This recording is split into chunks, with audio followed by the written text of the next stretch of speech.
Assam angkang kedoan police station tame Pini Nagarik Committee seng ponbom. Lesson thought si Pini Diphu thana along tame police lapen atum pen cherap cheto dun si Nagarik Committee keseng lo.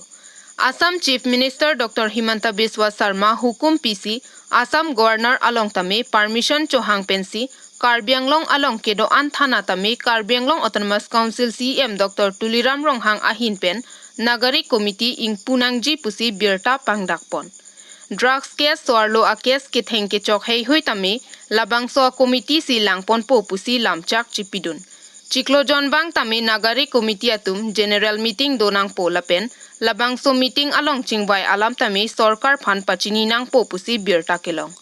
Lasi radatum kopine kisung do pulote nangli tum tebok terai thana along humri damra kisung tame Nagarik Committee atuma phan pachini ji aphansi chuning ripon lo.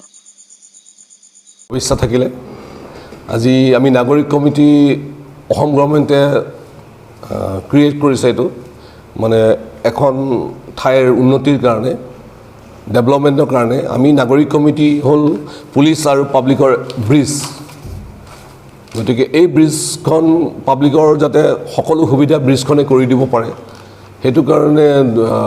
Police department আৰু public নাগৰিক committee plus public এটো এটা কোঅপাৰেচন কৰি আমি বাবু ধুনিয়াকে ডিফু টাউনখন চলাব বিচাৰিছো আৰু এই নাগৰিক কমিটি আমাৰ অসমৰ chief minister doctor Himanta Biswa Sarma ছাৰে তেখেতে ক্ৰিয়েট কৰিছে আৰু ডক্টৰ তুলিৰাম ৰংহাং আমাৰ সিএম কাৰ্বি আংলং তেখেতে এই নাগৰিক কমিটিটো বনাই এপ্ৰুভেল কৰি গভৰ্ণৰ অফ আসামৰ পৰা এপ্ৰুভেল হৈ আহিছে আৰু ইয়াত আমাৰ চেয়াৰমেন আৰু 6জন আমাৰ মেম্বাৰ্ছ গতিকে গঠিত হৈছে আৰু এক্সিকিউটিভ অফিচাৰ আমাৰ ডিফু থানাৰ ইনচাৰ্জ ওসি তেখেতে এক্সিকিউটিভ অফিচাৰ্ছ আৰু ইয়াৰ তেখেতৰ আণ্ডাৰ দুখন থানা আছে ধনচিৰি আৰু ডিফু বজাৰ এই গোটেইখিনি লৈ নাগৰিক কমিটিৰ এটা এখন গঠন কৰিছে যিটোৱে ডিফু টাউনৰ এনি প্ৰবলেম ড্ৰাগছৰ পৰা আৰম্ভ কৰি মাইনৰ ইয়াৰ পৰা কৰি ওমেনৰ পৰা আৰম্ভ কৰি যিমান এনি প্ৰবলেম এটো মানে নাগৰিক কমিটিতে যাতে বস্তুটো সেটল হৈ যাওক যাতে মানুহে বাৰে বাৰে থানাত দৌৰিব নালাগে কোৰ্টত দৌৰিব নালাগে আৰু হেতু সুবিধাৰ কাৰণে যিমান পাৰে আমাৰ ইয়াৰ পৰা যিমানে কেছ কম যাব আমি মান্থলি মিটিং হলে মান্থলি আমি এটো অসম গভৰ্ণমেণ্টক জনাব লাগিব আৰু কি হৈছে কি হোৱা নাই এই প্ৰসিডিউৰটো আমি গভৰ্ণমেণ্টলৈ জনাব লাগিব গতিকে মই ভাবো এই কমিটিটো বহুত ফলপ্ৰসূ বহুত ইম্পৰ্টেন্ট আৰু এটো কাৰণে মই মিডিয়াসকলক কোঅপাৰেচন কৰিছো আৰু ইয়াতো এটা ক্লজ আছে মিডিয়াসকলৰ লগত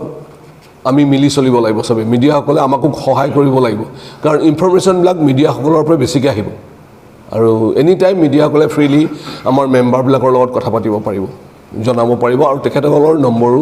বা টেলিফোন নম্বৰ যি হওক আমি তেখেতসকলে কালেক্ট কৰিলে বা আমি দি দিম হোৱাটছএপত